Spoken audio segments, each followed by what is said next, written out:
Bienvenue au podcast Upika, le podcast pour les geeks de sport, où est-ce qu'on geek sur le sport avec d'autres geeks de sport. C'est le début de ma séquence de recevoir des athlètes qui ont participé aux Olympiques de Paris. Et je commence avec Thomas Fafard, qui a fait le 5000 mètres, qui a fait la finale du 5000 mètres sur piste aux Olympiques. On parle de son expérience aux Olympiques, évidemment. On parle de l'entraînement qu'il a fait pour le mener jusqu'aux Olympiques. Comment est-ce qu'il s'est rendu à, en dedans d'un an, de penser que les Olympiques, c'est un rêve lointain, jusqu'à crème, OK, on check quelle course il faut faire pour se qualifier. Il nous parle de son programme d'entraînement, il nous parle de ses training clés, il nous parle d'une semaine type de training. Bref, un retour aux sources du Upika Podcast. Si ça vous intéresse, la course de fond, vous êtes à la bonne place. Parce que là, Thomas nous dévoile tous les secrets de la caramilk. Il y a un secret qui est dur à dévoiler, par exemple, c'est comment tu peux être aussi vite que ça, là. Ça, même si vous avez les tips and tricks d'entraînement de Thomas puis de coach Lapointe et de tout son programme d'entraînement, ça ne veut pas dire que vous avez la machine pour faire ça, mais c'est quand même cool de l'apprendre pour pouvoir l'appliquer après ça à son propre entraînement.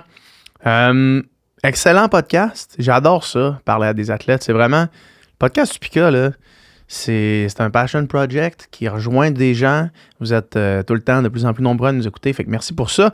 Et parlant du Upika, ça commandite le podcast. C'est ce qui propulse le podcast. C'est une compagnie de suppléments de sport d'endurance, ma compagnie que j'ai fondée. On a un produit pour pendant la performance, le Upika Endurance. On a un produit de récupération, le Upika Récup. Et il y a des choses qui s'en viennent que je ne veux pas vous parler, des nouveaux produits, des nouvelles gammes complètes, des trucs qu'on est en train de tester en ce moment, au moment où est-ce que je vous parle. Fait que restez à l'affût pour la suite des choses. Puis si vous voulez essayer les produits, utilisez le code Upika Podcast pour 10% de rabais sur votre première commande. Sans plus attendre, bon podcast avec Thomas Fafard.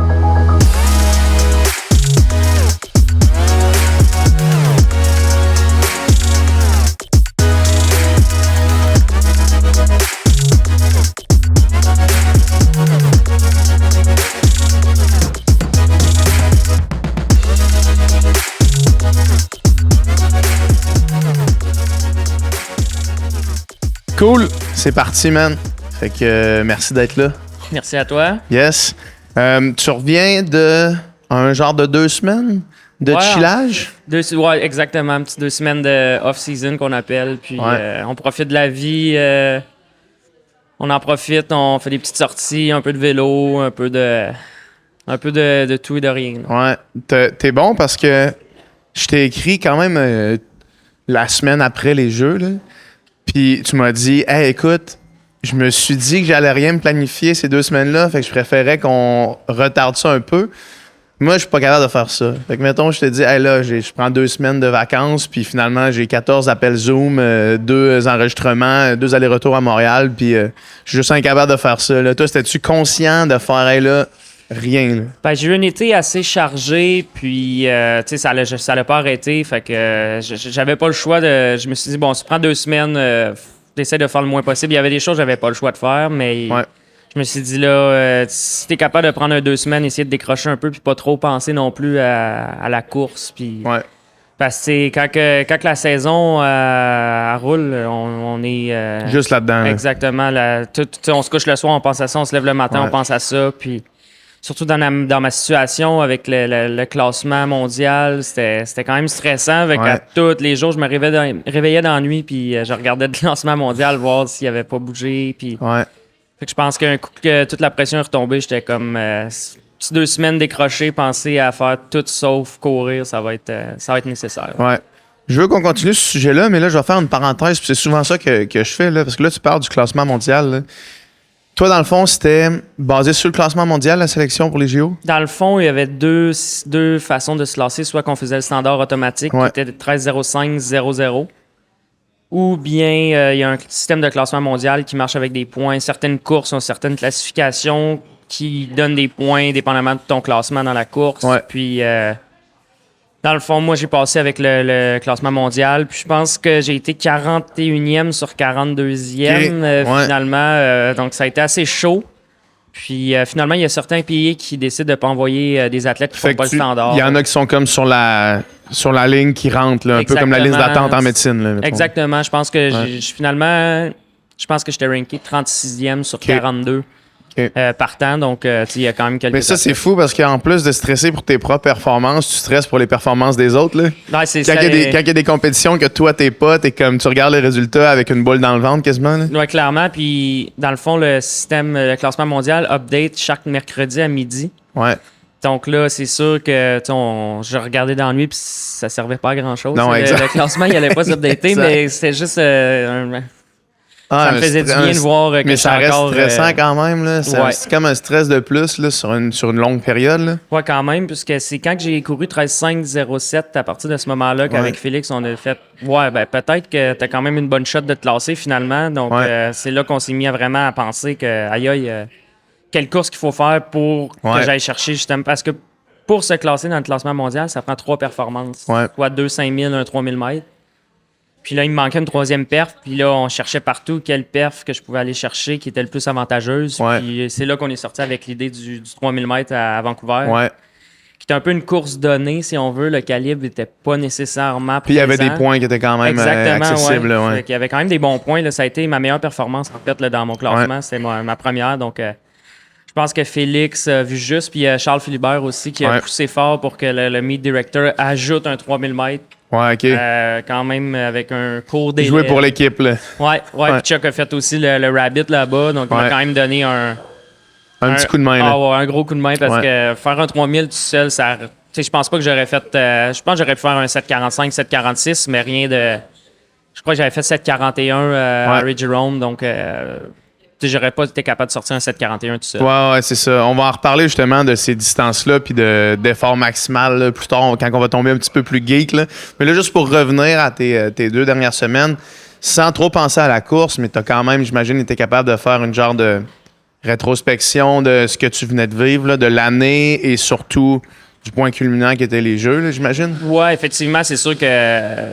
les 2-3 premiers jours, on dirait que j'étais encore sur le high quand je suis revenu. J'étais supposé faire des courses en Europe après, puis dans la course, je me suis fait... Comme le Diamond League, là. Exactement, c'est ça qui était prévu. Les gars sont là, il était là, Charles puis exact, Jean-Simon. Charles, sa saison n'est pas terminée. Jean-Simon a couru le Diamond League de Silesia le week-end dernier. Les 2 gars ont fait aussi un mile en Europe. Moi, j'étais supposé faire ça. Ouais. Mais finalement, dans la course... Vas-y, non, excuse-moi, j'allais tousser.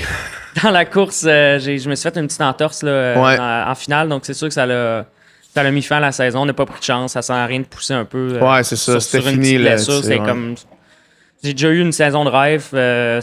Rendu là, j'avais tout à perdre, si on veut, donc on a décidé de prendre un off. Puis c'est sûr que les 2-3 premiers jours, le high, cérémonie de fermeture, grosse performance. Puis après ça allait retomber. J'ai quand même été fatigué. On dirait que toute la pression a retombé. Fait que pendant une semaine, ça a quand même été un petit peu plus dur. Là, fatigué. Puis je faisais absolument rien. Pendant une semaine, j'ai vraiment rien fait. J'ai fait du divan, j'ai regardé Netflix. Puis, ce qui est aussi difficile quand même pour des gens actifs, là. Ouais, c'est ça, tu sais. C'est sûr, là, ma copine, elle m'a entendu un petit peu aussi, pas mal tout l'été. Puis elle avait hâte que j'arrive, que je prenne mon off, qu'on fasse du camping. Puis mais là, t'es défoncé. C'est exactement. La première semaine, c'est comme, hey, ça me tente pas, là. Fait que ça. Puis en plus, j'ai envie de rester en dedans quand il fait soleil dehors, exact, quand on il a fait attendu beau. toute la semaine pour aller faire du camping. Puis quand c'était le moment d'aller faire du camping, il mouillait. Finalement, les plans ont changé, mais. Ouais, j'ai eu le temps de penser à ça, puis finalement, tu sais, toute la saison, tout le build-up vers les Olympiques, c'est vraiment incroyable. Puis, tu sais, je pense que ça va être dur à accoter quand même comme émotion. Là. Tu sais, signer un contrat pro aussi cette saison.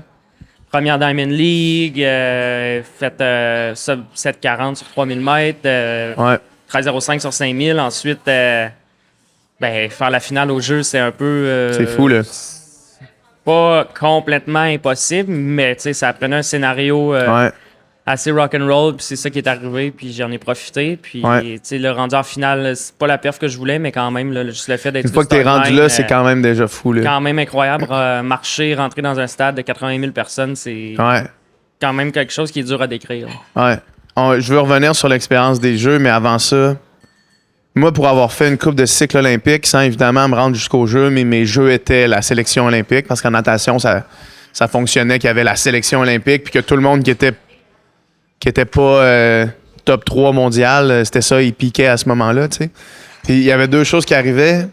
Quand on revenait de ça, soit on revenait de la sélection olympique complètement burned out, comme complètement brûlé, plus aucune énergie, plus envie de repartir pour un autre 4 ans, puis qu'on avait besoin de longues vacances, ou on revenait avec le couteau entre les dents parce qu'on était un peu laissé sur notre faim, ou du moins galvanisé, c'est ça le mot?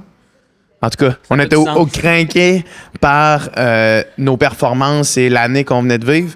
Puis on se rembarquait déjà quasiment la semaine après. On était dans l'eau en train de faire « OK, là, c'est 2012, là, la prochaine. Ouais. » Puis là, fait que toi, c'est quoi qui s'est passé? Ben, c'est un peu ça. Tu sais, je dirais que j'ai été 16 jours, en fait, sans courir. Puis je dirais que les derniers jours, j'avais hâte de recommencer. Tu sais, je sais que c'est sûr que tu sors d'une grosse saison, grosse performance. J'ai encore faim, puis je le sais que je peux aller chercher plus fort, plus loin que ce que j'ai fait. Puis là, c'est sûr que j'ai eu une rencontre avec Félix, un peu un débrief de la saison, puis on a parlé aussi des prochains objectifs qui s'en venaient. Puis j'ai hâte justement à la prochaine course, évidemment. On s'entraîne, j'aime ça m'entraîner, mais je m'entraîne aussi pour performer lors des courses. Puis j'avais hâte là, de courir, puis je sais que je voyais qu'est-ce qui s'en venait. Il y a des championnats du monde l'an prochain. Puis je pense déjà à ça quand même sans nécessairement être stressé par rapport au système de qualification, mais je sais que pour revenir à l'entraînement, si on veut espérer de se classer pour les mondiaux l'an prochain. Ouais, exact. Faut pas trop tarder. Exact. Là. Surtout qu'il y a encore des gars qui courent là, en ce moment. Là. Il y a des courses. Tu sais, t'ouvres YouTube, puis c'est comme là, Ingebrigtsen vient de faire le record du monde sur 3 kilos pendant que moi, j'étais dans mon lit à écouter Netflix. Exactement. Comme fuck. Lui, il a pas pris 2 semaines. Là, non, exactement. Puis je pense que c'est plus Jacob vient de faire 7-17 pendant que j'étais après boire une bière. Là. Ouais, exact, c'est ça. C'est encore pire. C'est ça. Non, 7-17 sur 3000, c'est complètement capoté. Mais en fait, pour faire la parenthèse sur Ingebrigtsen, j'imagine que pour être capable d'être le World Fastest sur 1500, même s'il est arrivé 4e au 1500 cette année, peut-être qu'on peut critiquer la gestion de course, peut-être, là, et gagner le 5000, c'est que le 3000, c'est ton sweet spot, dans le fond. Exactement. Je pense que le gars, c'est tellement une bête aérobique qu'il aurait été contender sur 10 000 aussi, à son probablement, niveau. Ouais. Je pense que c'est un gars facile de 26-45, même voire 26-30. Puis je serais même pas surpris s'il était en mesure de faire le record du monde quand même sur 10 000, de voir son niveau. Puis je pense que. Mais courir sur 17, peu importe. C'est fou, ça n'a pas de bon sens. Ça n'a pas de bon sens. C'est 58 avec des taxes partout. Ouais. 2 fois 3,38 au 1500. La course est intégrale disponible sur YouTube. Là. Puis c'est juste débile comment les autres gars qui sont comme des world class aussi, ils ont l'air de moi. Ils ont l'air de comme si moi j'étais en arrière de toi, mettons. Là, ça n'a pas de sens. Tu sais, Mohamed, c'est un coureur de 12,47 sur 5000 mètres. Il n'est pas dans la course pantoute. 4e au mondial sur 10 000. S'il n'y avait pas eu une chute sur 5000 mètres, il est tombé sur le 5000, je pense qu'il aurait fait. Je pense pas mal convaincu qu'il aurait fait un top 6 sur 5000 aussi. Voire même un podium. Donc, le voir se faire larguer comme s'il était pas bon. C'est fou, hein? C'est un peu capoté. Là. Ouais, pendant que l'autre, il est encore comme vraiment en contrôle. Là. Threshold. Ils ont sorti son heart rate pour son 5000 aux Olympiques. Puis son average est plus bas que mon seuil. Puis probablement que lui, il est plus bas que son seuil aussi. Tu sais, il doit être vraiment. Average à 174, si je me trompe pas. Ouais, c'est ça. C'est quand je fais du threshold, je tourne à l'entour de 170, 172.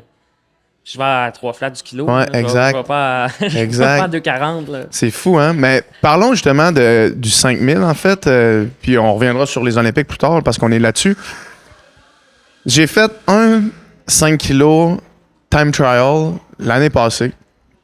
Puis à ce jour, puis j'ai fait du sport toute ma vie. J'ai fait 20 ans de natation, de compétition. J'ai fait toutes les distances. Évidemment, à la fin, j'étais plus sprint. Là. J'ai fait du marathon dernièrement. J'ai fait demi-Ironman. Le 5 kilos, c'est la distance la plus difficile que j'ai faite de ma vie. C'est l'effort le plus difficile que j'ai fait de ma vie. J'ai fait 16,40, puis j'étais mort, là. Tu sais, puis genre 188 de average avec un pic à 198, là. Ça te laisse comprendre comment j'étais, là, tu sais. Puis à la fin, ça goûtait le sang, puis je pensais pas que j'allais me rendre, là, tu sais. Comment est-ce que tu gères ça? Parce que j'imagine qu'il y a 2 affaires. Il doit avoir le 5 kilos quand c'est une course, puis le 5 kilos pour le PB. Mais toi, j'imagine que, à ton niveau, mettons en préliminaire aux Olympiques, c'est quasiment un 5 kilos pour le PB direct, même s'il y a une course, là. Ouais, ben, au jeu, c'est vrai que ce que tu sais, des fois, on s'enligne sur la ligne de départ, puis on sait très bien qu'on va pas faire un PB. Puis je pense que c'est quand même mon cas aux Olympiques. Je savais qu'en qualif, ça allait pas être une course à PB parce que, ben, justement, il y a plusieurs gars qui avaient couru le 1500 mètres la veille. Fait que, tu sais, il y a tout était là pour pas que ça soit une course de 13,05. Puis toi, ça te sert à rien de faire je vais partir pour mon meilleur temps à moi. Là, non, parce que, tu sais, comme je disais tantôt, j'étais ranké 36e sur 42. Donc, clairement, que je dirais le 3/4 du field aurait été capable d'embarquer de rester avec toi, une journée normale, tu sais. Ouais. Fait que moi, c'était juste de rester rester le plus relax possible sur la rail, puis faire le moins de distance possible, en fait. Ouais. Puis, quand ça allait accélérer, essayer de rester dans le coup. Puis ça, c'était vraiment une course facile, tu sais, si on veut. On a couru 14,09, je pense. Fait quasiment une minute plus lent que ton PB. Exactement. Fait que, c'est quand même vraiment considérable. Là. Ouais, exact. Tu finis à bloc les 2 derniers tours, j'imagine, de toute façon. Mon dernier kilo, c'était 2,26. Donc, ça, c'est sûr, ça a été rough, mais c'est la seule partie de la course qui a été difficile parce que le reste, on était à peu près à 3 minutes du kilo. Puis en spike avec l'adrénaline des Olympiques, le stade plein, c'est sûr que... Carb loadé la veille. Exactement, avec du Morten bicarb. On était vraiment complètement... Ben, en tout cas, moi, j'étais vraiment sous contrôle. Là, exactement, c'est vraiment facile. Fait que je n'ose même pas croire comment Jacob il se sentait dans une course similaire. Là. Lui, ça devait être un jog. Là, probablement. Lui, il devait rire un peu du monde. Puis... Ouais, puis après ça, c'est quoi la différence entre ça? Puis, tu sais, c'est quand les occasions de faire un PB, dans le fond? Ben, je dirais parce que c'est ma blonde qui me posait cette question-là, puis j'avais comme pas la réponse. On regardait les Olympiques, puis j'étais comme... Tu sais, en natation, là, il va toujours avoir... Tu sais, le gagnant va tout le temps être, en finale, là, le plus proche du record du monde qu'il peut être. Tu sais, il va tout le temps être à bloc, essayer de faire sa meilleure performance à ce moment-là, tu sais. C'est quand les occasions de faire des PB, spécifiquement sur le 1500 jusqu'à 10 000, mettons. Là. Je dirais que sur 1500, c'est un petit peu plus fréquent parce que t'as moins besoin d'avoir un rabbit longtemps pour avoir justement une course à PB. Mais, tu sais, ça reste que ça prend les bonnes conditions, ça prend le bon monde aussi dans la course, puis quelqu'un qui est prêt, quand le rabbit s'enlève, de rester sur pace en avant. Puis sur 5000, les occasions sont quand même assez... sont pas fréquentes, là, je dirais. Mais est-ce que le monde le savent d'avance? C'est comme, cette course-là qui a lieu en novembre, ça va être une course avec un rabbit qui va partir les 3 premiers kilos sur le record du monde. Oui, exact. Ça arrive. On a des courses à l'Université de Boston Indoor, BU. Ça arrive quelques fois par année que tous les gars NCAA, ils se ramassent tous là. Tous les pros, mettons, de l'Amérique du Nord s'en vont là-bas. Puis tout le monde sait que ça gonne pour faire justement les records nationaux. Puis ça, c'est quand même des courses que j'ai manqué dans le passé, puis j'avais pas accès avec mon niveau. Donc, ça, c'est sûr que cette année, je vais avoir accès à ces courses-là. Ouais. Mais je pense qu'il y a certaines courses qui sont vraiment là, courses à PB, puis ensuite de ça, c'est un petit peu plus rare. Tu sais, même en Diamond League, il n'y a plus vraiment de 5000 mètres. Ça arrive quelques fois par année. Donc, tu sais, à mon niveau encore, je vais avoir quelques courses quand même d'accessible pour faire un PB. Puis ça, quand ces courses-là à 3000 mètres, t'as vraiment envie d'arrêter. Là. C'est ça, hein? T'es plus capable. C'est normal, ce sentiment-là. Là. Tu te demandes comment tu vas finir. T'sais, ça m'est arrivé dans le passé, quand il y a des courses qui vont un petit peu moins bien. Tu regardes sur le côté, puis t'as quasiment envie d'enligner le compte pour tomber parce que ça te tente quasiment plus. Trouver une excuse là, pour arrêter. Là. Puis, mais quand ça va super bien, tu sais, quand j'ai fait mon PB cet été, ça a commencé à être dur. Il restait, je dirais, 1200 mètres. Tu sais, ça, c'est vraiment une course optimale à PB. Parce qu'au moins, tu es rendu dans le dernier kilo. Puis le dernier kilo, même si c'est le calvaire, tu sais qu'il reste juste 1 kilo. Exact. Faut que tu te Mais quand c'est le calvaire à 3 kilos, quand c'est le calvaire, tu sais qu'il en reste 2. Le 4e kilo, moi, c'est ça que j'ai trouvé. Là, puis en plus, on parlait à Guillaume, j'étais avec Guillaume, puis Charles Castonguay avant de moi, qui me paissait, JP aussi, qui était là. Puis il m'entourait là, pour essayer de... Comme le sub-2. Ouais, exact, c'est ça. On essayait de faire vraiment comme aérodynamique à fond. Puis à un moment donné, je me suis dit, si les gars étaient pas là, il n'y avait aucune chance que je finisse la course. C'est juste que là, je voyais les gars, puis j'étais comme, c'est quoi je vais faire? je vais arrêter. Tu sais, on était au centre des classes, je vais arrêter, je vais me mettre en boule sur le côté, genre. Tu sais, j'avais comme envie de faire ça. Ouais, ben, c'est totalement normal. Ouais, ce qui fait que au moins, je sais que c'est normal, ouais. C'est tough, tu vas arrêter, tu te demandes comment tu vas te rendre, il te reste 3 tours, t'es comme, comment je vais faire? Puis, tu sais, souvent, on essaie d'accélérer aussi à la fin. Notre dernier tour, c'est pas rare que c'est le tour le plus rapide aussi. Puis, avant d'être dans le dernier tour, c'est impensable d'accélérer. Puis, finalement, je sais pas pourquoi, mais on est capable d'accélérer. Je pense que c'est vraiment mental. C'est ça, hein, c'est un blocage mental parce que le corps, il continue. Là, exact. On sait que c'est notre dernier tour, fait qu'on a comme le hockey du corps mentalement qu'on peut pousser puis tout se vider.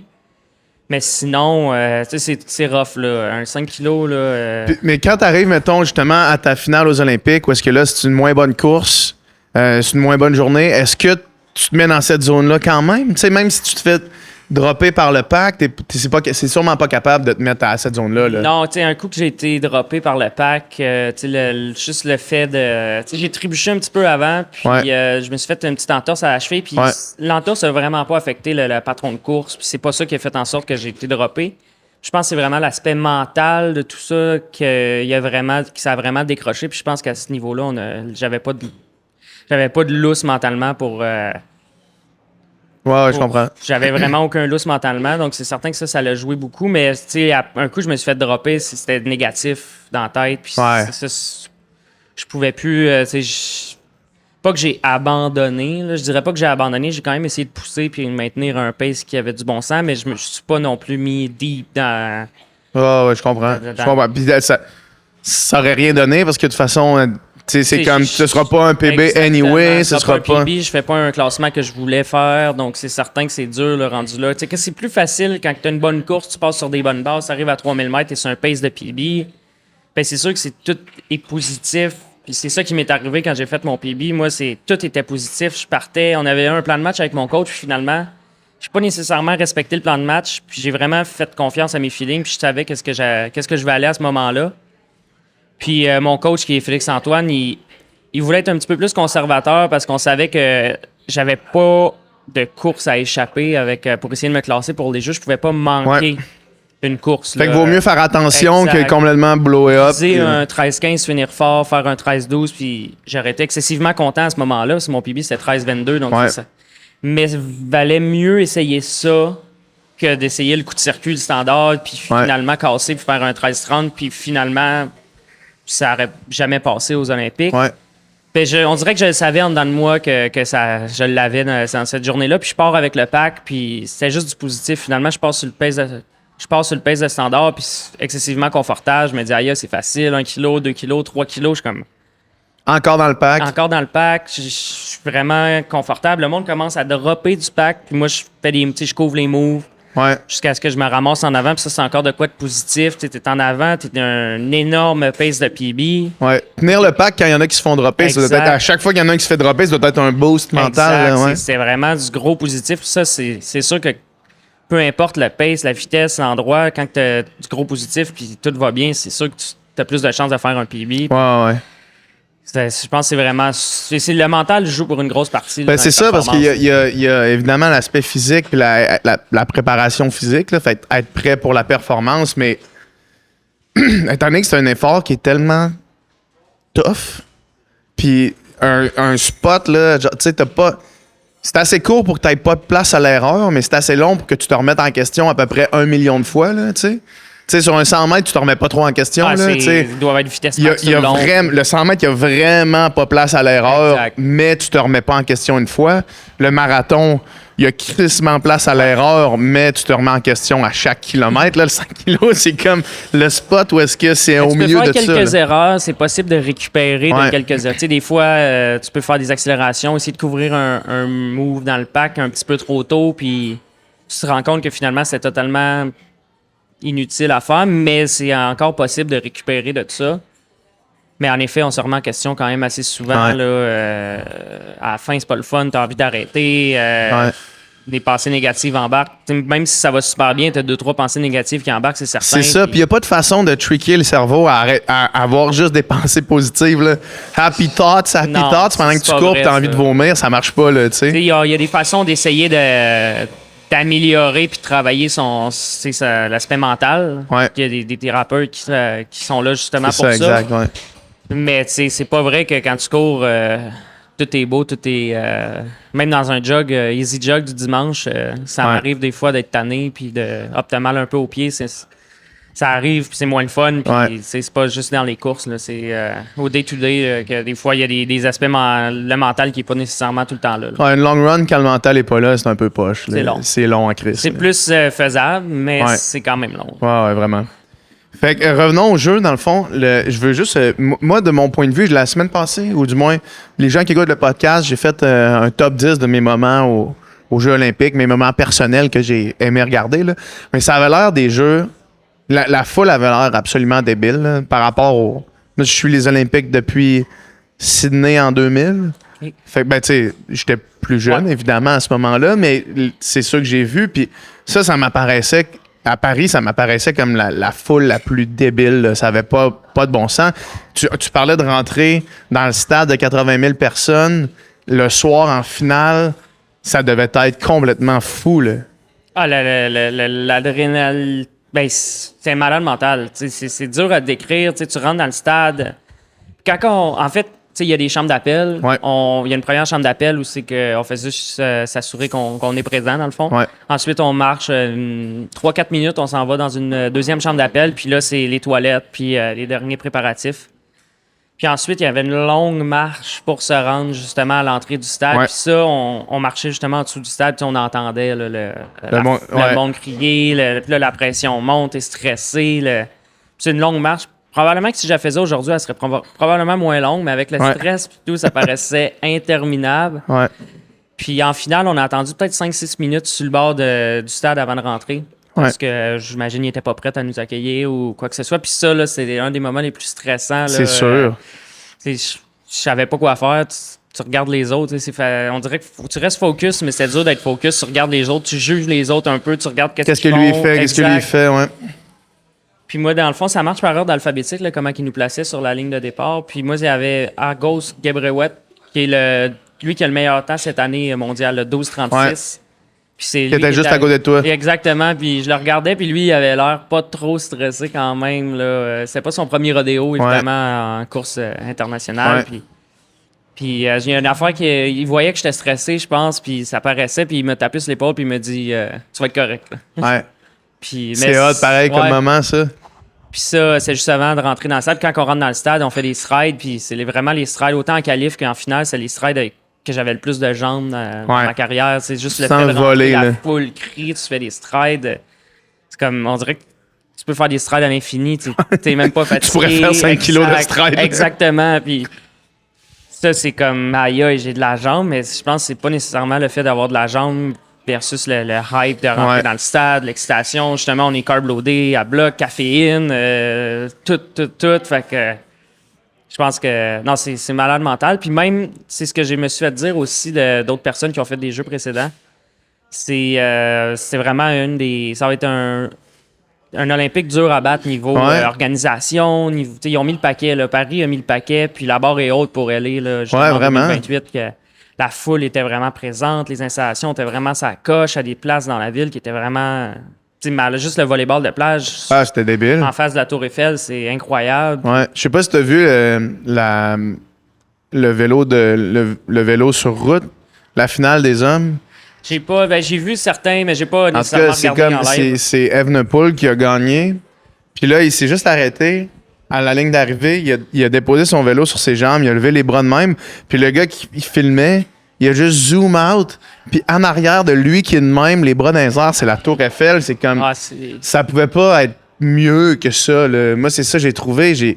On dirait qu'il y avait comme pas de faux pas à ces Olympiques-là. Ils ont mis vraiment la beauté de la ville ils ont utilisé ça pour justement faire ça encore plus grandiose que l'aspect olympique. Ouais, puis ils ont utilisé aussi les infrastructures de la ville qui existaient déjà. Tu sais, il y a des jeux des fois qui créent, mettons, tu sais, à Beijing, je me rappelle, il avait fait le Water Cube, qui était comme le nouveau la nouvelle espèce de place puis où est-ce qu'ils ont mis la piscine, mais que le Water Cube, après ça, il est comme devenu délabré puis qui sert plus à rien, là, tu sais. Je pense que c'est ça qui est le fun avec Paris aussi, c'est qu'ils ont, justement, ils ont été, nous autres, notre piste était dans un stade de soccer, si exact, je me trompe pas, donc le Stade de France. Le Stade de France, c'est ça. Donc ça, c'est sûr que il va être réutilisé. C'est là que la France joue. En ce moment, il y a les Jeux paralympiques, donc c'est sûr qu'il est encore utilisé, mais dans 3 semaines, le stade va être encore utilisé. Ouais, exact. Ça, c'est quand même une bonne chose, au lieu de construire des stades à des millions et des millions de dollars.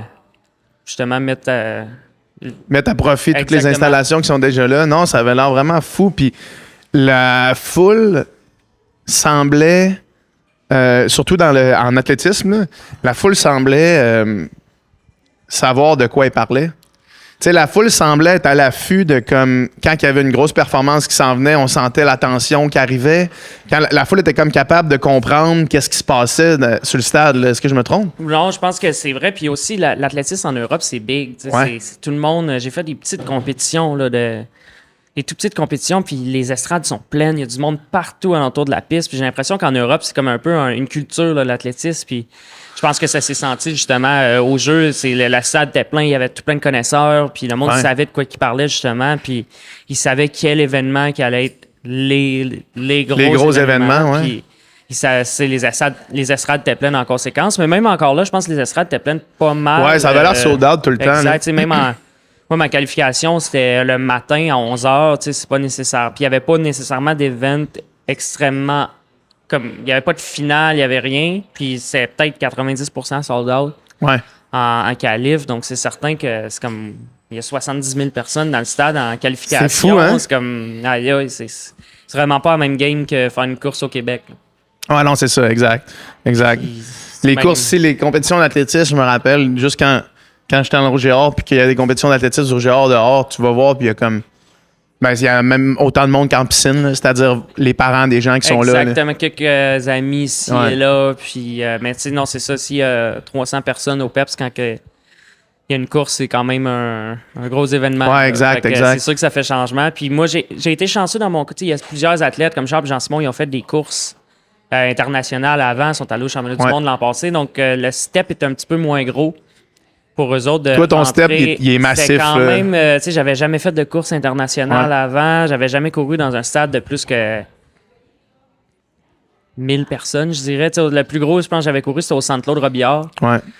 Donc, je pense que c'est le fait de rentrer en Diamond League à Paris un mois avant, c'est quand même ça m'a vraiment aidé parce que quand j'ai rentré dans le stade à t'as compris, là. T'avais déjà vu quelque chose de débile déjà. Exactement. Tu sais, il y avait 17 000 personnes, si je me trompe pas, à la Diamond League. C'est quand même... Puis l'ambiance, justement, à Paris, le monde, justement, ça capote sur l'athlétisme. Puis ils savaient que les Jeux olympiques s'en venaient. Fait que j'ai l'impression que ça a comme rajouté un peu une touche d'excitation à la foule. Fait que j'ai comme un peu goûté à c'était quoi une ambiance...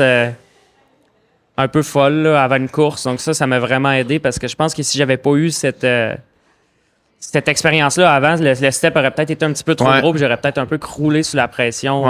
Puis même là, j'étais excessivement stressé là, en qualif, mais là, c'est drôle parce que c'est pas arrivé, mais dans le fond, j'ai pris le Morten Bicarb avant la course. Puis, ça, c'est l'espèce de gel que tu manges avec une cuillère. Là. Exactement, ouais, c'est du bicarbonate de soude qui est comme un peu en cap.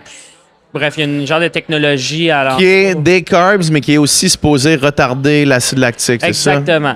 Puis j'ai pris ça, puis j'ai pris une dose un petit peu trop forte, puis j'allais aux toilettes, puis c'était de l'eau. Ah ouais, hein? Qui sortait à plusieurs reprises. C'est que là, je commençais à stresser. Dans la deuxième chambre d'appel, ça arrête pas. Puis là, tu sais, je m'en vais faire la course la plus importante de ma carrière. De loin, j'étais aux Olympiques. C'est pas le temps de me chier dessus. Non. Puis 15 minutes, c'est assez long pour que tu te chies dessus. Mais 15 minutes, 13 minutes, là, c'est assez long. Non, il y a en masse de temps pour que ça sorte. Fait que là, la marche pour me rendre justement à la piste en dessous du stade, ça roule dans ma tête. En plus, je rote en plus de ça. Là, je suis comme, aïe, ça va pas. Mais ça, j'ai l'impression, finalement, rien de ça est arrivé. Puis est-ce que ça l'a retardé l'acide lactique? Ah, on sait pas. On le saura jamais, mais en tout cas... C'était-tu la première fois que tu prenais ça? C'est pas la première fois, mais c'est la première fois que j'en prenais autant fort que ça. Je me suis dit, hey, t'es aux Olympiques, t'en as besoin. Il n'y a rien de mieux que d'essayer une nouvelle affaire aux Olympiques. Ce qu'ils disent de pas faire, je l'ai fait. Puis finalement, ça a passé proche de pas passer, mais finalement, ça a fonctionné. Puis je pense que ça a vraiment enlevé un peu un peu de stress, parce que là, on dirait que j'étais rendu stressé de pas... D'autres choses. C'est ça, exactement. J'étais stressé pour autre chose. Puis là, ça a comme un peu enlevé le stress de la course. C'est ça, je pense que ça m'a vraiment aidé drôlement, là, mais... Nous autres, on avait déjà... J'ai jamais essayé le bicarb de Morten, mais quand je nageais à Amener, il y avait comme eu une mode très, très passagère, puis tu vas comprendre pourquoi, de capsules de bicarbonate de soude qu'il fallait que tu en prennes comme 45. Entre l'échauffement, si d'habitude, tu essaies de te warmer up 30 minutes avant la course, mettons 30 à 45 minutes. Puis là, entre l'échauffement et la course, fait que tu en prennes 45. Fait que tu passais à peu près 15 minutes à prendre des capsules puis à boire. Puis moi, j'ai fait ça une fois. C'était avant un 200 mètres d'eau, fait qu'un effort de 2 minutes à peu près. Puis je me suis mis à avoir des... C'est pas des crampes, mais des... j'avais le ventre plein d'air. Ouais. Fait que tu sais, quand on dirait que quand tu retiens un pet, des fois, là, genre, ça fait comme brrr dans ton ventre. Là. Ça s'est mis à faire ça. Là. Puis là, il a fallu que j'aille à la toilette. Puis là, c'était juste de l'air. Il n'y avait pas d'eau. Là. Moi, c'était pas comme toi, c'était juste de l'air. Puis j'étais gonflé. J'avais l'impression d'avoir une balloune dans le ventre. Finalement, j'ai fait ma course. Ça a-tu retardé? Il disait que ça pouvait retarder l'acide lactique de comme 5 à 10 secondes. J'étais comme, man, ça vaut pas la peine. Non, c'est ça. Ça vaut pas la peine. Si ça affecte une autre partie, finalement, c'est pas nécessairement gagnant. C'était la première et dernière fois que j'ai fait ça. Là. Fait 45 capsules, ça commence à faire... Tu sais, c'est ça, c'était genre des pilules, là, comme tu prends une vitamine, mettons. Là, ça a comme pas de sens. Là. Non, c'est 45. Ben là, je pense que peut-être la technologie a peut-être un petit peu évolué. J'espère, en tout cas, parce que nous autres, ça venait en gros sac du bloc. Tu sais, moi, je connais des athlètes, justement, qui ont fait... qui ont pris ça avant que le Morten, la technologie qui ont sorti... fasse en sorte qu'on n'est pas supposé aller aux toilettes et avoir des gros problèmes gastriques. Puis justement, il s'est fait caca dessus pendant sa course. C'est ça. Ça, c'est quand même assez gênant. Sur track, là. Ah ouais, le monde, c'est pas comme le marathon. Là. En marathon, il y en a que ça arrive. C'est comme on le voit des fois.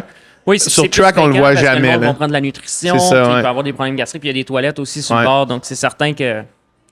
Sur un 5 kg, ça arrive. Ça traque, ça peut être un peu embarrassant. J'imagine.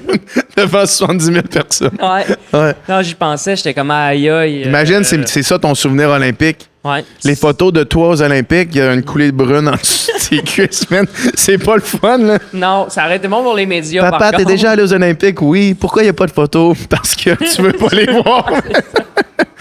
Non, je suis content que ça soit pas ça, mon souvenir.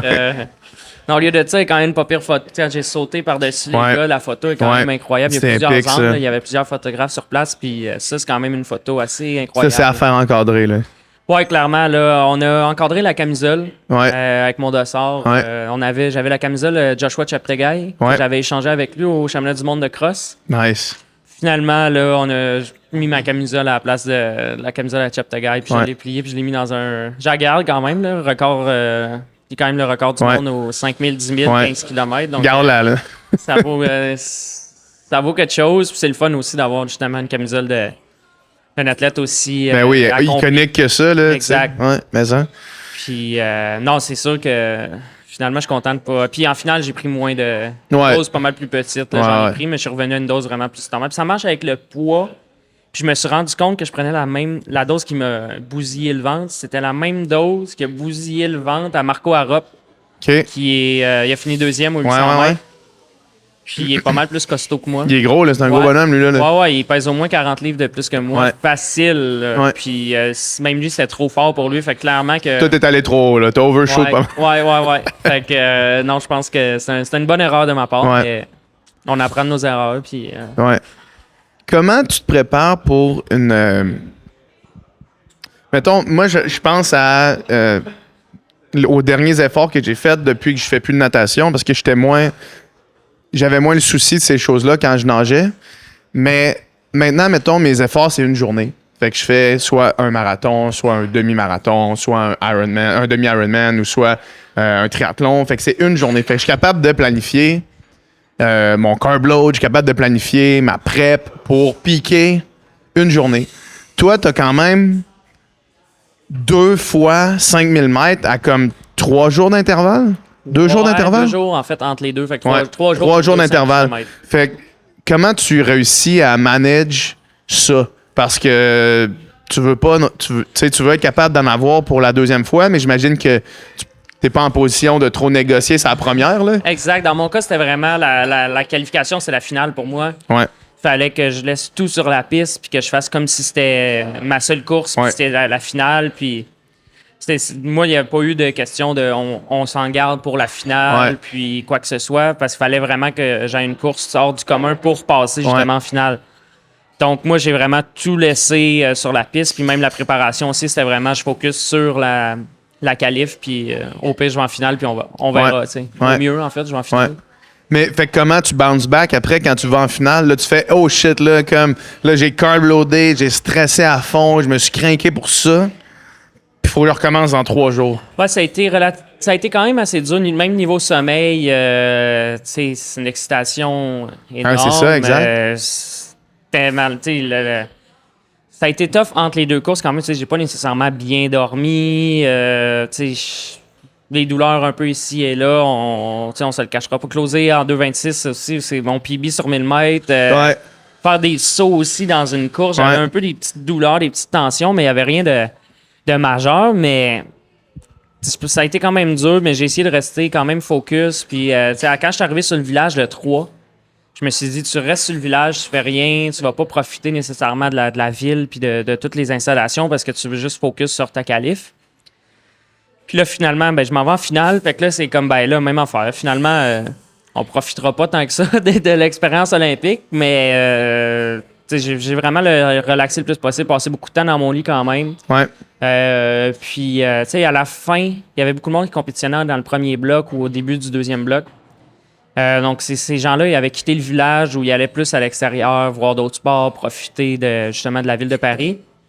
Il y avait beaucoup moins de monde sur le village. Fait que j'ai l'impression, oui, c'est un petit peu plate l'aspect village avec beaucoup moins de monde, mais par contre, ça nous permettait d'être un petit peu plus focus, de faire nos affaires un petit peu plus facilement. Puis moi, j'étais dans les dorms avec Marco Harop, qui lui compétitionnait justement la même journée que moi. Donc, on dirait que c'est un petit peu plus facile. Le fait, les deux, on savait qu'on compétitionnait la dernière journée, qu'on passait un petit peu plus de temps ensemble. On allait justement manger ensemble. Puis, je pense que j'ai rien fait de nécessairement spécial à part essayer de relaxer le plus possible puis déconnecter. Tu jogues-tu un peu ou non? Ouais, j'ai jogué les 2 jours, dans le fond, des petits... Avec des intensités ou juste rien pantoute? Rien pantoute, juste 7-8 kilos easy. Puis on essaye, dans le fond, juste flusher un peu. Tu sais, je suis habitué de courir quand même pas mal, donc c'est certain que courir 7-8 kilos, c'était pas vraiment un problème. Puis s'il y a de quoi, ça fait du bien, puis ça prend aussi...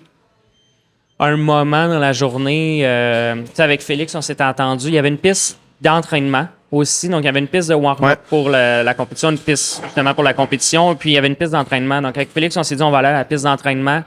Donc, il faut prendre la navette. On s'en va à la piste d'entraînement. Ça fait quelque chose à faire. Ça prend une couple d'heures dans la journée, pas nécessairement à juste focus sur penser à la course. Puis, on se le cachera pas que tu en vas en finale olympique, tu penses à tous les scénarios possibles de la course, puis ça roule, puis juste le fait de quitter le village, aller à la piste d'entraînement, faire des exercices d'activation, étirement, faire le jog, revenir, parler avec Félix, ça prend quasiment la moitié de la journée, puis ça passe plus vite quand même. Ouais. Fait que je pense que, non, je pense que j'ai rien fait nécessairement de spécial à part relaxer le plus possible, puis rester... Ça fait du sens quand même. Exact. Un peu pas mal de téléphone. Ouais. Les médias sociaux, répondre aux messages, scroll sur TikTok. Juste mettre ton cerveau à off et essayer de relaxer le plus possible. Exactement. Puis quand que les gars, tu sais, Charles et Jean-Simon avaient compétitionné plus tôt quand même.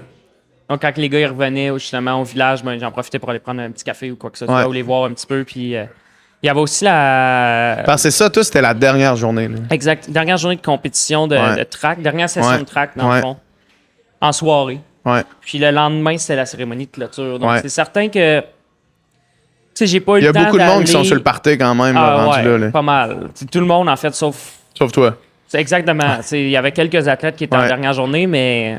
Fait que c'est certain que tu regardes les gars, on se cachera pas que ça a l'air le fun d'aller faire le party avec tout le monde de partout dans le monde, puis les athlètes. En même temps, je suis pas mal certain qu'il y en a beaucoup qui auraient aimé ça être en finale olympique la dernière journée, puis faire le party après.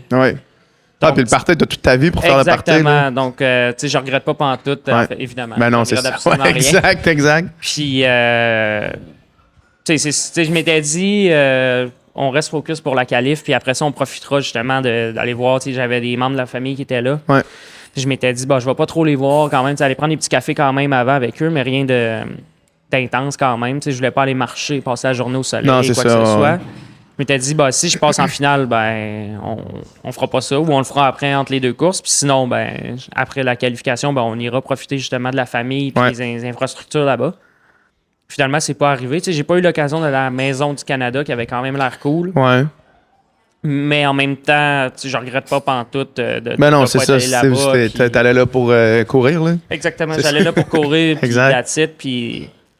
Tu sais, j'ai passé beaucoup de temps sur le village, j'ai eu le temps de faire le tour au complet. Puis, tu sais, c'est juste le village en soi, c'est une super belle expérience. Puis, le lounge, pas d'Athletics Canada, mais de Team Canada, en fait, tu sais, ça, c'était super le fun, des TV partout, de la bouffe, du café, plein de choses à boire. Tu sais, ça aussi, c'était super le fun, voir justement d'autres sports, voir les sessions de track aussi. Ouais, le vivre un peu, là, même si t'étais pas aux endroits. Exactement. Puis, tu sais, même là, j'ai pas été voir de compétition au stade. Ouais. T'es pas allé en voir? Non, parce que avant la course, je voulais me garder l'effet spécial du stade pour ma compétition. Puis je sais que, tu sais, j'ai hésité gros d'aller voir la qualif à Jean-Simon. Je me disais, je vais aller le voir racer, mais c'était le soir, puis là, je me disais, c'est sûr que si je vais là-bas, je vais être allumé, je vais avoir de la misère à dormir, c'est assuré. Fait que là, j'ai comme convenu que c'était mieux de le regarder sur la TV. Tu sais, finalement, j'étais allumé pareil sur la TV, mais quand même moins qu'avec l'esprit puis l'ambiance du stade. Ouais. Tu sais, il y a un peu de transport quand même pour se rendre au stade et tout. Fait que je me suis dit, j'aime mieux focusser sur ma performance, puis... Ce qui est la bonne chose à faire. Exactement. Là, je pense que tout le monde aurait fait la même chose rendu là. Puis, pas tout le monde, mais je pense que c'est la bonne chose à faire. Ouais, c'est pas tout le monde, mais de mon côté, je pense que c'est vraiment ça. Tu sais, le sommeil est quand même important aussi pour moi. Je suis quelqu'un qui dort beaucoup. Ouais. Fait que je pense que c'est vraiment important de focusser sur ma propre compétition, puis that's it. Ouais, bon move. Je veux qu'on parle un petit peu de ton training. Premièrement, qu'est-ce que tu penses qui est la raison du succès derrière votre programme? Ou une des raisons? Parce que, je veux dire, on regardait, tu sais, l'équipe Canada, l'équipe Québec, c'est tout le même groupe, là. Vous êtes ce groupe-là. Vous êtes l'équipe Québec, mettons, là, qui était aux Olympiques. Qu'est-ce que tu penses qui explique ce succès-là? C'est vraiment une bonne question. Je dirais, là, évidemment, le Félix-Antoine qui est derrière tout ça, le gars, il sait qu'est-ce qu'il fait. Il a fait ses preuves. Il a plus besoin. On va le recevoir prochainement sur le podcast. Le grand chef derrière le programme. Tu sais, Félix, il a fait ses preuves. Il sait de quoi qu'il parle. Il est toujours aussi à l'affût des nouvelles technologies. Il se renseigne beaucoup. Tu sais, Félix, c'est un excellent coach. Je pense qu'il y a ça, puis il y a aussi le fait qu'on soit des athlètes qui soient quand même assez sérieux.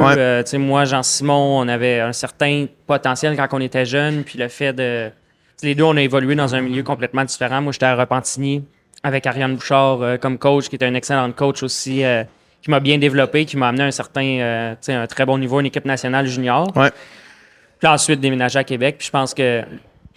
Pardon. Juste le fait d'avoir un groupe d'entraînement aussi, les installations qu'on a aussi à Québec, malgré qu'on a un hiver qui est assez dur pour l'entraînement, avec le nouveau centre de glace, ça fait quand même une grosse différence. C'est un game changer. On a la salle d'excellence, on a Charles Castonguay qui travaille avec nous aussi en préparation physique, qui fait en sorte que les blessures aussi, on s'éloigne de ça le plus possible. Puis, je pense que c'est un... Puis que votre coach aussi, il prennent en compte l'importance de la préparation physique, j'imagine. Exact. Parce que des fois, ils travaillent ensemble. C'est ça, exact. Parce que des fois, c'est comme... Moi, je me rappelle quand je nageais, les coachs, ils parlaient quasiment pas à notre préparateur physique. Fait que là, tu faisais 2 programmes qui allaient finalement un contre l'autre, là, quasiment. Là. Tu faisais de la force en salle, mais là, tu faisais en piscine quelque chose qui faisait complètement d'une autre direction, mais que là, eux autres semblent vraiment travailler conjointement. Exact, les deux, ils travaillent ensemble, puis, je pense qu'ils ont des rencontres assez souvent aussi pour parler de certaines choses que je sais pas exactement, là, mais les deux, ils travaillent vraiment ensemble, puis ils veulent nous amener vers un autre niveau, puis... Félix est vraiment dévoué là, à sa tâche d'entraînement. Puis ça, je pense que ça fait une bonne différence. Un coach qui est présent. Quand tu sens qu'il est into it comme exact. Toi. Là, Il veut autant, sinon plus de moi, que d'aller au jeu. Cet été, quand on parlait justement peut-être à Flagstaff, quand que j'ai commencé à avoir des meilleures performances, on parlait justement de... Il y a peut-être une petite possibilité que ça se passe. Puis là, je voyais qu'il était excité. Puis, je pense qu'on est des bons athlètes à la base. Puis le fait d'avoir un excellent environnement, autant coach que les environnements aussi ici à Québec, je pense que c'est surtout ça qui fait en sorte que le groupe a quand même beaucoup de succès. Là. Est-ce que c'est important, tu penses, d'avoir un vet comme Charles? Ben dans mon cas, moi, ça m'a vraiment aidé. Les fois que je suis allé en camp d'entraînement avec Charles, le gars, il sait de quoi, il sait qu'est-ce qu'il fait, il sait de quoi qu'il parle. C'est un peu un mentor, là, si je peux dire ça. Les fois que je m'entraîne avec Charles, il m'amène toujours vers le haut. Il veut... lui aussi, il veut vraiment que je performe. Puis, je pense que ça fait quand même une bonne différence d'avoir un athlète comme Charles dans le groupe. Là, justement, son expérience aussi, ça fait quand même une dizaine d'années qu'il est sur le circuit, qu'il est un athlète professionnel. Donc, c'est certain qu'avoir des conseils aussi d'un athlète comme lui qui a vécu justement qu'est-ce qu'on est en train de vivre, moi puis Jean-Simon, ben c'est sûr que ça fait une bonne différence. Je me rappelle, moi, c'est quand j'ai fini ma carrière de natation, j'avais 26 ans. Puis je regardais dans les programmes, puis je me sentais un dinosaure. Tu sais, j'avais 26, puis les autres avaient 20, tu sais, maximum. Puis même dans l'équipe du Rouge et Or, ici, j'étais à ma 5e année. Tu sais, je veux dire, j'ai fait mon parcours universitaire de 5 ans. J'ai pas pris mon temps. Ça fait pas 7 ans que je suis là. Puis j'étais le plus vieux de l'équipe, quand même de loin, tu sais.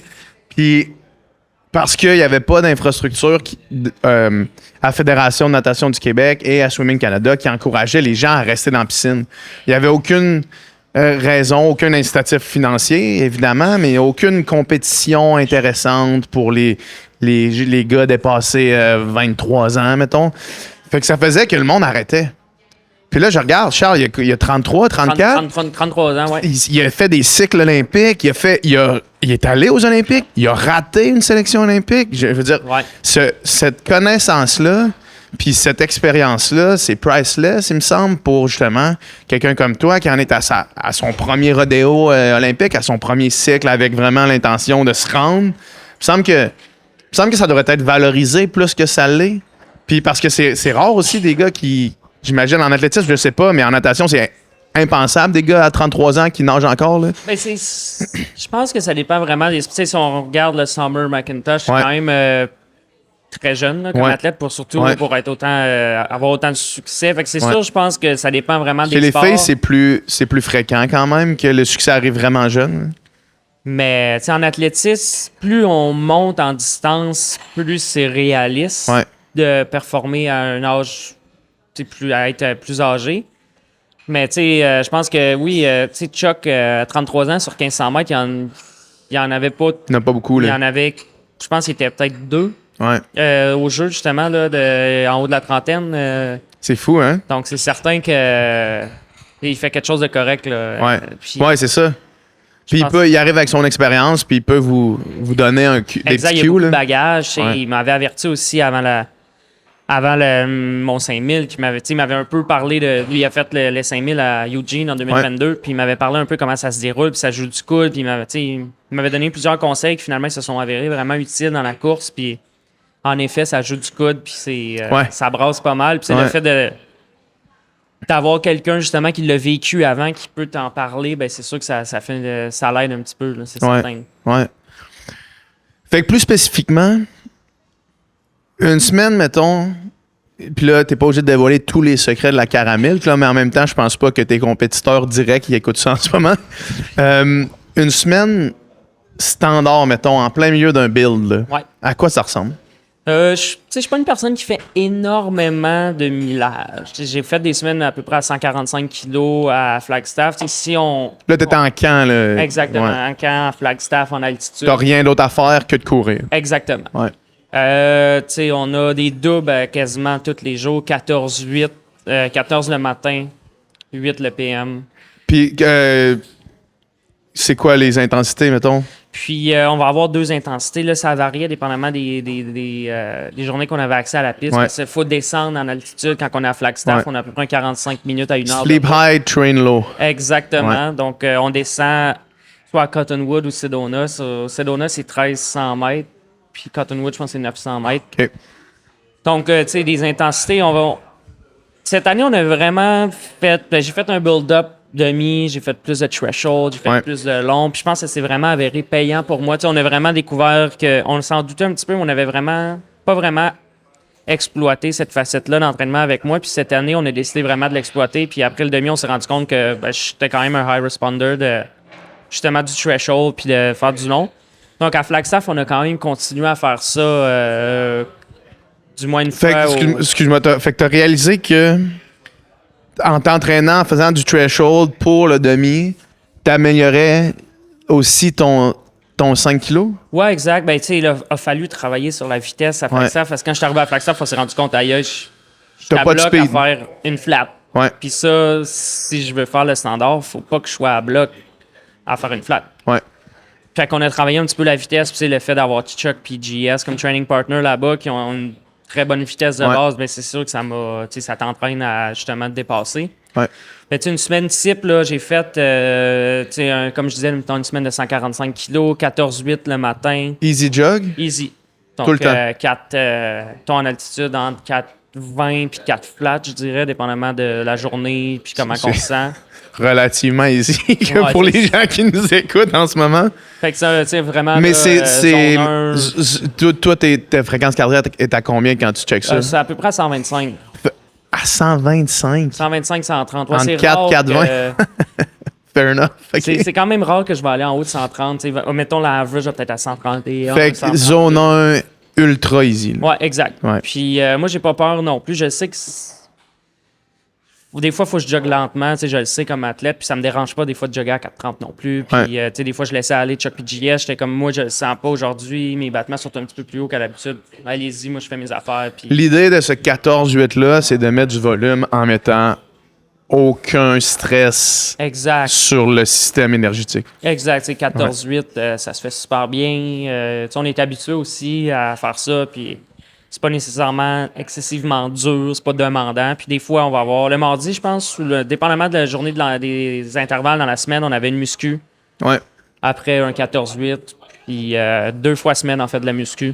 Ouais. Muscu, c'est force max ou on a des reps max, surtout dans les premiers. Ça marche par bloc, là, surtout dans la première case, c'est vraiment force max 4 ou 6 RM. OK.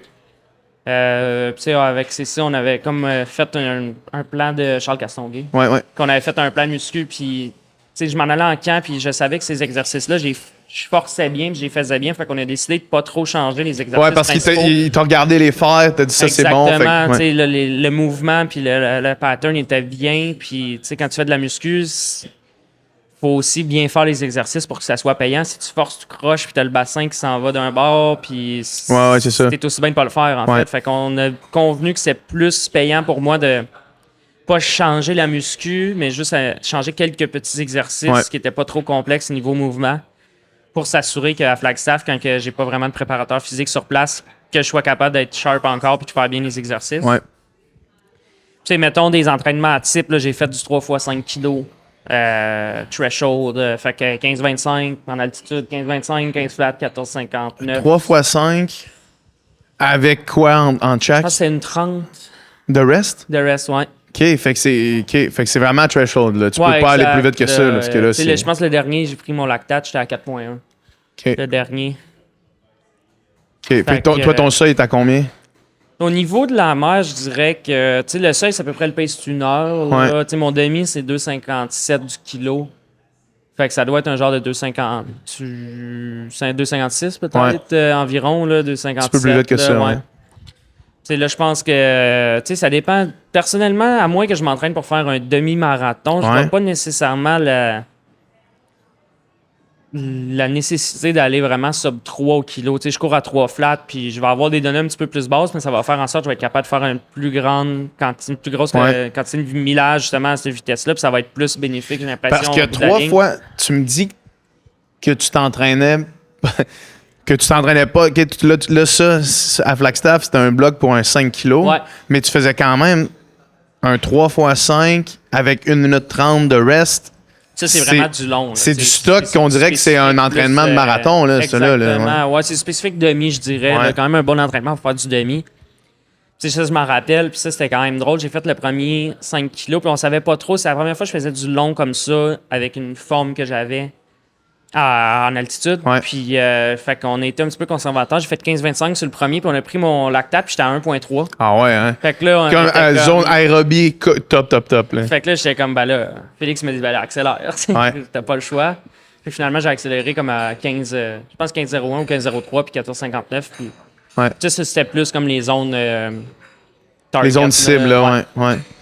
Fait Ça, c'est quand que, même un bon petit boost de confiance. Là. Ouais, ben tu sais, à 3,05, faut être à 1,3, c'est comme, Ouais. j'étais en forme. Tu sais. Ouais, C'est comme un peu, je dirais, quasiment pace marathon, là. Ouais. Tu sais, à 1,3, j'imagine que tu veux être en bas de 2, là. Ouais. Je suis pas trop connaissant au niveau marathon, mais je pense que sur un marathon, tu essaies d'être en bas de 2 quand même assez longtemps Ouais.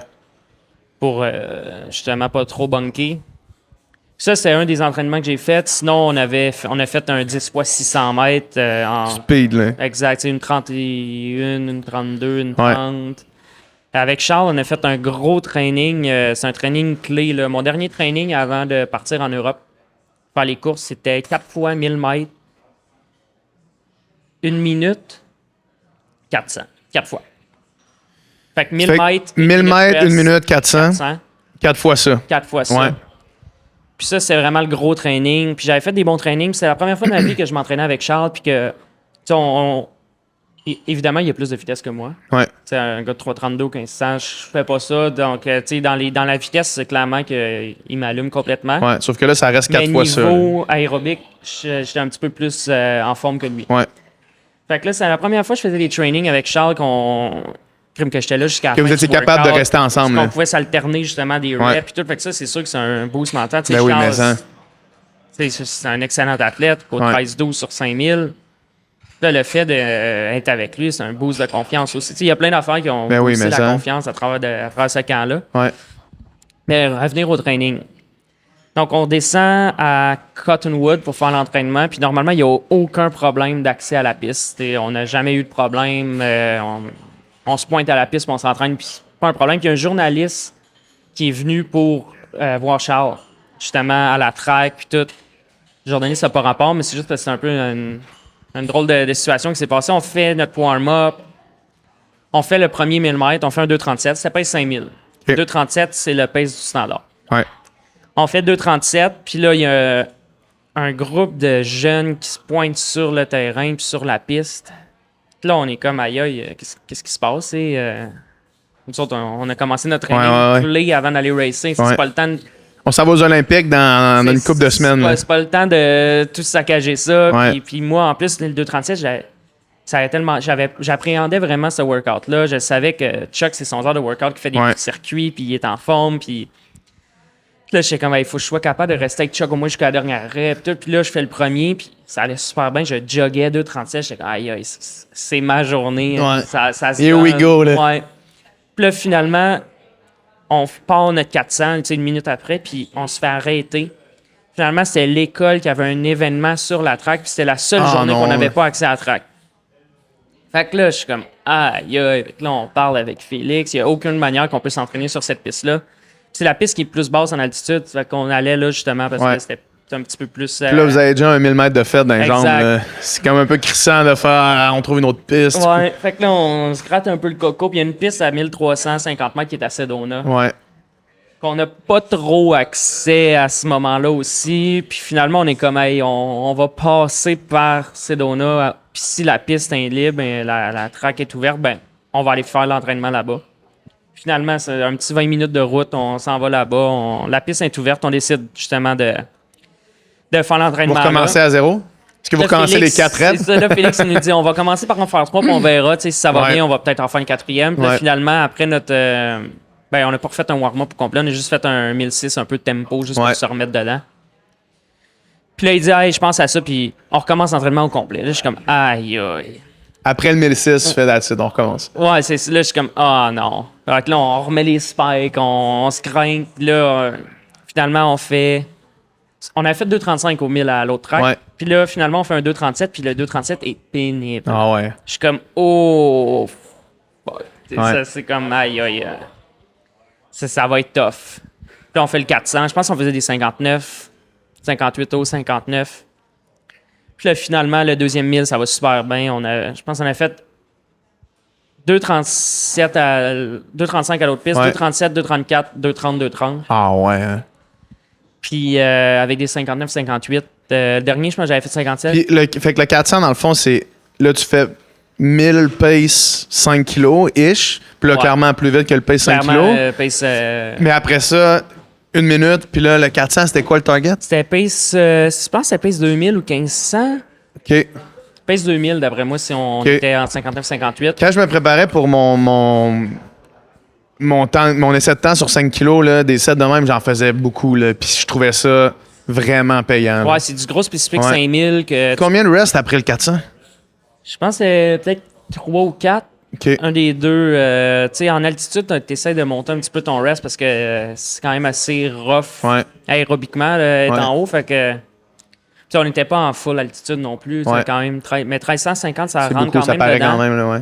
C'est super sec aussi à Sedona. Fait que la gorge, elle goûte le sang. Puis... Mais ça, c'est un des gros workouts qu'on a fait. C'est hot, ça. Puis là, quand ça marche bien, ça te met en confiance en crise des workouts comme ça. Les deux derniers, en fait, on s'est alterné à chaque 1000, 500, 500. Puis on a eu l'aide de JS aussi qui était en bicycle. Il faisait un autre training spécifique steeple le lendemain. Qui est venu en vélo, puis justement, il nous a comme réhabité, si on veut, là, en vélo. Fait que ça a fait quand même une bonne différence. Avoir un vélo, ça... Ben oui. Mais il faut que le vélo soit bon pour faire son vélo. Là. Exact. Mais tu sais, le fait que JS, l'expérience à la track, il savait un peu qu'est-ce qu'il fallait qu'il fasse, il sait qu'est-ce que ça prend quand lui il court pour avoir un vélo, il sait quoi faire. Fait qu'il a été capable de justement de faire une job. Parce que tu peux comme mettre ton cerveau à off, surtout si tu suis quelqu'un. Là. Exact. Tu sais, les 2,30, c'est rough quand même à sortir tout seul. Mais oui. Fait que, tu sais, je pense qu'avoir un bike, ça a fait une bonne différence. C'est quoi la différence d'avoir... parce que on est chez Musette ici, le royaume du vélo. Puis en vélo, je veux dire, c'est reconnu que le draft, c'est énorme, l'effet du draft. Mais à la vitesse que vous allez, à 2,30 du kilo, ça va quand même vite, là. Ouais, ça va. Ça paraît-tu ou pas? Je pense que c'est surtout mentalement. J'ai l'impression que ça va faire une bonne différence. Tu penses que ça fait pas de différence dans l'aspiration? Je pense que ça peut faire une mini différence, mais c'est vraiment pas aussi énorme qu'en vélo que ça c'est sûr que non. Gros pourcentage de différence. Ouais. T'sais, on a l'exemple, mettons, de Jacob. La majorité de ses courses, il est en avant, puis il fait des gros chronos, puis il arrive avec des rabais, puis il fait pas nécessairement plus vite. Fait que, je sais pas à quel point ça ferait une grosse différence, mais je pense que c'est surtout mentalement que ça peut faire une bonne différence. Tu te poses pas de questions, puis tu fais juste suivre. Mettons justement, Jacob Ingebrigtsen au 1500, c'est un peu ça qui s'est passé. Là. Il s'est un peu fait burner parce qu'il est allé en avant, puis...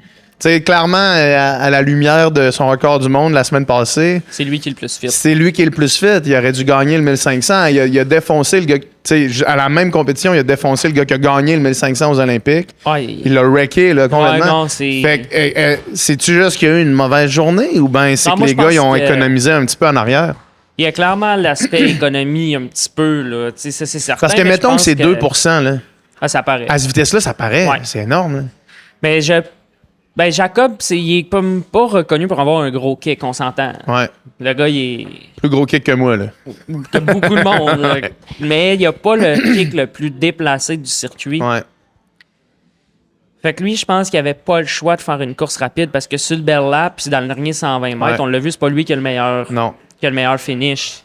Mais c'est lui qui a la meilleure endurance. C'est lui qui a le... C'est le meilleur, mais il n'y a pas le meilleur kick. Puis je pense qu'il n'y avait juste pas le choix de mettre une course excessivement rapide pour essayer de brûler les gars. Ouais. Parce que si c'était une course de 3,35, mais il serait fait potentiellement allumer par pas juste 4 personnes. Ouais. Fait que, je pense qu'il n'a pas fait une mauvaise course. Il a essayé de jouer ses cartes, puis ça a juste pas marché cette journée-là. Fonctionné. Mais on a vu au 5000... ça a bien marché au 5000. Ça a bien marché. Il n'est pas allé en avant, il est allé en avant à la fin. Là, mais sur 5000, il y a un gros kick pour un gars de 5000. C'est ça, exact. Mais il y a, il n'y a pas un gros kick pour le gars de 1500. Au 1500, il y en a. Puis même une 43, il y en a. Ouais. Fait que ça, c'est quand même costaud. Là, versus sur 5000, il n'y a aucun gars qui court une 43. Là, c'est ça, je comprends. Si tu cours une 48, t'es peut-être une 47, certains gars là-dedans. Mais Ben, Jacob, Ouais. en fait. Là, mais Ouais. certains athlètes là, vont faire une 46, 47, mais il n'y a pas d'une 43. Fait que je pense que ça paraît. Là, sur 15 ans, il avait juste pas le choix d'aller en avant. Puis... Ouais, je comprends. Fait que juste pour revenir à ta semaine type, là, Ouais. 2 entraînements d'intensité par semaine. Ouais. That's Deux entraînements. Des fois, on va faire des long runs avec du tempo un peu Ouais. dedans, tu sais, du genre de 3,20 là-dedans, pas trop intense. Mais c'est surtout 2 entraînements spécifiques où, ben, je dirais peut-être une fois ou 10 jours, j'avais du threshold, Ouais. un 3x5 kg ou 4x, 5x3 kg, des choses un peu comme ça. Juste pour garder. Mais ça, tu le calcules pas dans ton intensité? Oui, c'est de l'intensité. OK, c'est ça. Ouais. Fait que t'as, mettons, un entraînement, mettons, si on veut mettre ça sur 7 jours, t'as un entraînement de tempo, un entraînement spécifique sur Dans le piste, genre, ouais. une long run, Ouais. puis that's it. Le Puis reste, c'est des jogs easy. 14-8 ou si on est des. Tu sais, avant, j'avais beaucoup de jours de repos. Tu sais, je prenais une journée de repos par semaine. Là. Cette année, j'ai comme pris j'ai pris quelques risques. Là, à Flagstaff, j'ai pas pris aucun repos. Ah ouais? Puis tu sais, des fois, normalement, le repos, c'est le jeudi. Des fois, le jeudi, j'allais juste jogger une fois. Faire une petite sortie de 10 kilos easy. Tu sais, ça te permet de faire un peu plus de millage. Puis c'est un petit peu plus facile aussi faire 145 kilos sur 7 jours versus 6 jours. L'average par jour est un petit peu moins gros. Fait que je pense que c'était surtout ça j'ai fait ça pendant 5 semaines à Flagstaff. Puis, Ça a passé. ouais, ça a passé. Puis tu sais, l'entraînement, je suis pas arrivé à Flagstaff complètement out of shape. J'étais en excellente forme aérobique aussi arrivé à Flagstaff. Tu sais, j'ai fait mon build-up demi. Puis on a continué après ça à faire du threshold parce qu'on s'est rendu compte que ça marchait bien. marchait. Puis on se demandait aussi... Tu sais, après mon demi, j'ai rencontré Félix. Je me suis dit, hey, c'est quoi ma plus grande chance de me classer au jeu? Ouais. Puis là, on se grattait le coco. Puis on avait mis à l'écart le 5000. Tu sais, on s'était dit, sur 5000, c'est quasiment impossible de se classer. Le standard, c'est 13,05. Ouais. C'est sûr que tu feras pas ça. Puis... on n'était pas négatif, on était quand même réaliste. À ce moment-là, tu sais, 62, c'est excellent, mais c'est pas proche de 13,05 sur 5000. Je comprends. Puis on avait pensé au marathon, puis là, on regardait les rankings. Puis clairement, je pense que sur marathon, j'ai un bon potentiel, mais de là, finalement, on a bien fait parce que fallait faire le standard. Vite, le standard. Absolument le standard pour passer sur marathon. Puis tu sais, faire 2,8 à son premier marathon, c'est fou. Je pense pas que c'est réaliste dans mon cas. Puis j'ai pas nécessairement une personne qui fait beaucoup de millage. Fait que ça aurait été trop de risques par rapport à ce que j'ai l'habitude de faire. Puis probablement, je m'aurais même pas rendu au marathon, à faire des semaines de au moins 150 kilos minimum pour faire du marathon, personnellement. Fait que je pense que... Puis à 150 kilos, t'es pas dans ceux qui en font le plus. Là. Ah non, c'est même sur track, sur 5000, il y a beaucoup de gars qui font 160, 180, c'est fou, 200, 220 kilos par semaine. Là. Fait que tu sais, je pense qu'on a bien fait. On s'est juste dit, hey, on verra qu'est-ce qu'on fait. Puis tu sais, je suis arrivé à Flagstaff, puis le but, c'était pas nécessairement de me classer au jeu. Ouais. C'est juste de faire le meilleur que je pouvais. Puis à l'automne, en ce moment, on s'était dit que j'allais faire mon début sur marathon. OK. Là, ce sera pas le cas. Là. Non, finalement, les plans ont changé, puis... pardon. 13,05, c'est un petit peu plus accessible que c'était. Ouais. Puis non, c'est ça, on reste à la track pour quelques années encore. Là. Quand tu fais... Dernière question sur ton training. Quand tu fais le tempo, t'es-tu en carbone? Ça arrive que je suis en carbone. Ça dépend vraiment de la vitesse. Mais je dirais 80% je vais être en carbone quand même. Ça fait quand même une grosse différence. Tu sais, comme soulier... Ça fait une grosse différence sur la performance, mais est-ce que vous l'utilisez plus pour la récup, mettons? Ben, tu sais, mettons, Charles, lui, il va faire ses longues en flat.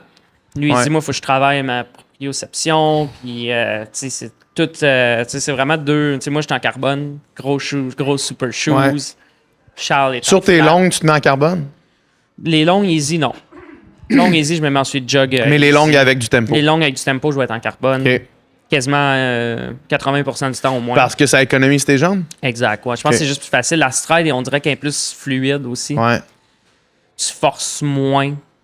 Tu sais, l'aspect n'est pas nécessairement de pas forcer, mais j'ai l'impression que tu forces moins pour aller au même pace, fait que t'es plus fluide, puis ça va mieux, puis... Puis l'objectif de ta long run, c'est l'aérobie principalement. Exactement. Fait qu'après ça, que tu mettes tes carbones, ça change pas grand-chose. Là. Non, exact. Tu sais, si j'allais 10 secondes plus lent pour le même effort, ça serait pas une... C'est ça. Je pense que c'est plus mentalement. Tu sais, c'est le fun...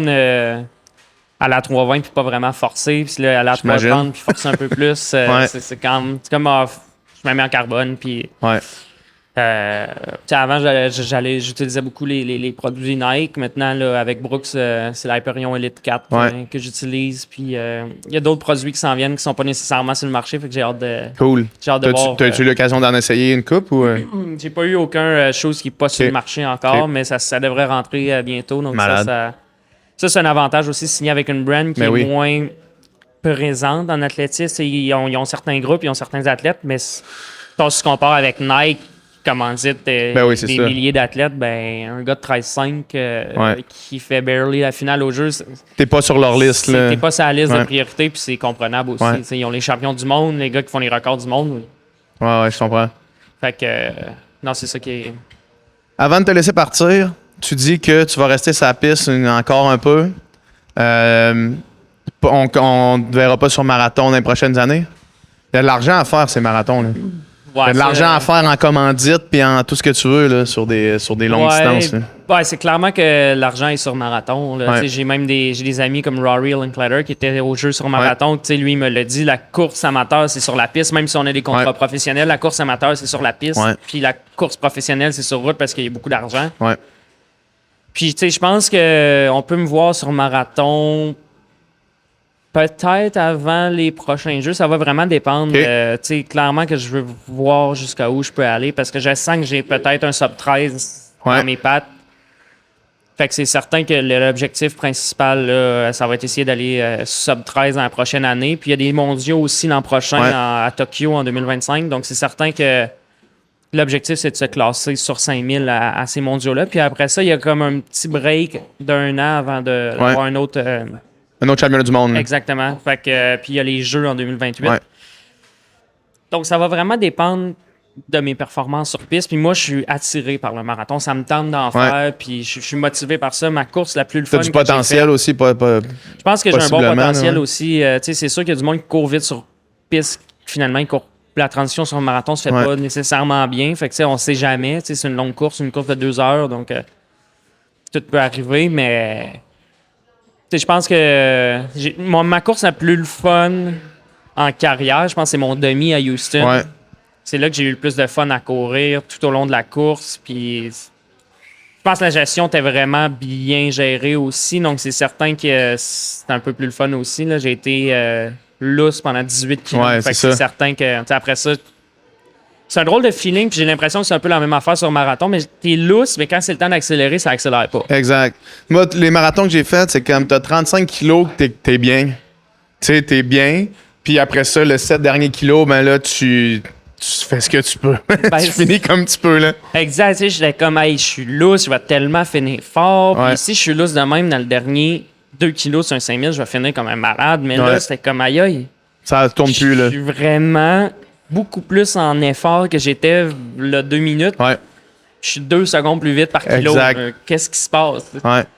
Puis, fait que, tu sais, moi, j'ai vraiment aimé la route. J'aime ça, l'ambiance aussi. Tu sais, j'ai toujours aimé ça. C'est le même que j'ai commencé aussi l'athlétisme, comme beaucoup, évidemment, là, sur route. Fait que, moi, c'est clairement que je veux faire une bonne partie de ma carrière de haut niveau sur marathon, sur route demi-marathon. Donc, c'est Puis la bonne nouvelle, c'est que tu peux y faire longtemps, là. Exact. Sur marathon, tu peux toffer longtemps, là, Fait que je pense que ça va être surtout ça. Puis je fais un demi cet automne aussi. On fait juste... On focus pas nécessairement sur performer à 100% sur le demi, mais juste base training. Tout l'automne, on fait de la base, puis on fait du long, du threshold, puis juste voir la forme est rendue où. Puis j'aime ça aussi. Félix est au courant que il me tord pas un bras pour... c'est ça, je comprends. Il est venu avec l'option de faire un demi-marathon, puis tout de suite, j'étais comme, yes, c'est quand on commence. Je suis motivé par la route, donc c'est certain qu'on va me voir sur marathon. Quand je peux pas nécessairement dire ça. Puis le 10 kilos, lui? Sur piste j'en ai parlé avec Phil. Pour se classer pour les mondiaux sur 10 000, c'est top 27 au monde. Le standard, c'est 27. Parce qu'il n'y a pas de prélim, fait qu'ils prennent juste... Il y a une... Exact, finale direct. Fait que c'est certain que... C'est dans le top 27 au monde. Je suis 27e présentement, si on prend les 3 par pays, là, qui est comme le système de sélection pour les championnats majeurs. Je suis 27e sur 5000, donc c'est faisable, mais sur 10 000, j'ai l'impression que c'est un petit peu plus dur quand même. Puis le standard de 27-0-0, c'est comme... Ça roule. C'est costaud quand même. Tu sais, Chuck, c'est un excellent athlète. Tu sais, on a un niveau qui est quand même similaire sur 5000. Je suis peut-être un petit peu meilleur que lui sur 5000, mais il a pas mal plus de vitesse que moi. Tu sais, il a couru 27-54 ou 51. Ouais. T'es loin, Je pense pas que je mets encore une minute à Non, Charles c'est ça. sur 10 000. Ouais. Un 27-40, je pense que ça pourrait peut-être être réaliste dans mon cas, mais encore là, je suis à 40 secondes. 40 secondes du standard. Énorme, là. Ouais, Donc, ouais. on va peut-être en faire un juste pour tester la forme encore une fois. Puis, mais tu sais, sur 10 000, tu sais, les opportunités de rouler sur 5 000 sont minces, mais sont encore plus minces sur 10 000. Il y en a une ou deux. Fait que tu sais, faut que tu arrives prêt, en santé. Puis les 10 000 que j'ai faites là, dans le passé, ça a toujours mal été. Je pense que je n'étais pas nécessairement prêt. Puis on pensait que j'étais prêt. Puis finalement, on se rend compte que j'étais pas prête. Puis on dirait que c'est un peu tout le temps mal placé dans le calendrier. Il y a toujours des choses un petit peu plus intéressantes à faire que justement aller. Je parle c'est Dutton en Californie, dans le fond, l'événement. Puis c'est au mois de mars. Puis là, il y a comme des courses indoor. Il y a les championnats du monde indoor aussi. Fait que, comme je pense que c'est potentiellement l'année que j'aurais eu le plus de chance de me rapprocher du standard, mais c'est aussi, j'ai l'impression, l'année que ça fit le moins. Je Donc, comprends. on va voir qu'est-ce que... Mais je fais le championnat québécois de 10 kilos sur route le 20 octobre, si je me trompe pas. Donc ça, on le voit un peu comme un entraînement encore, puis ça va peut-être être le but, c'est de faire du pace demi dedans, puis jouer un peu avec le pace pour faire un entraînement, justement. Ouais. Puis c'est le fun aussi courir à la maison, puis tout le temps. C'est le fun un peu faire des événements un petit peu moins sérieux, là, si on veut, avoir du fun, puis voir la communauté aussi de course à pied du Québec. C'est tout le temps fun de voir le monde qui t'encourage à travers ta carrière. Ben, c'est le fun de les voir justement, puis mettre un visage sur les personnes. Ouais. Très cool, man. On va suivre la suite des choses. Merci beaucoup pour avoir fait ça. Merci à toi de m'avoir invité. Yes.